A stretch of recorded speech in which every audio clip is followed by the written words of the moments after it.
Residents along G. Araneta Avenue are now breathing with more relief as the completed drainage system in the area brings better solution to their decades-old problem about floodings. IBC correspondent Alyssa Insigne has the report.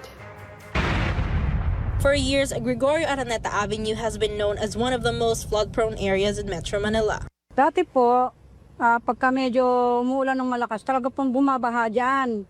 Dinaabot po hanggang dyan lang sa sahig namin. Yun po naranasan ko, natatakot po kami. Nililipit ko po agad yung mga paninda ko. But despite the recent rains brought by the southeast monsoon, the residents saw a difference in their area, following the construction of a new drainage system by the Department of Public Works and Highways. Actually, yung mga nagdaang malalakas na bagyo last month, pati yung ngayong buwan, so far naman hindi bumaha ng ganong kalataas na baha or hindi bumaba dyan sa G. Araneta. Very effective yung ginawa ng DPWH, no, yung naglagay sila ng malalaking mga tosang.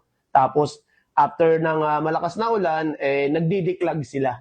Last June, President Ferdinand R. Marcos Jr. together with DPWH Secretary Vince Dizon personally inspected the drainage system as part of the administration's ongoing flood control program. For the residents of Barangay Tatalon, the improved drainage system has brought greater safety and peace of mind during the rainy season. Pasalamat din kami kay President BBM at syempre ako sa TPWH ng flood control. Kahit papaano, konting ulan lang, hindi na siya ganun kataas. Ngayon po, medyo nag-approve naman po. Kasi nung nakarang makatangulan, hindi po bumaha rito. The Marcos administration says it remains committed to implementing infrastructure projects that help protect communities and improve the lives of Filipinos.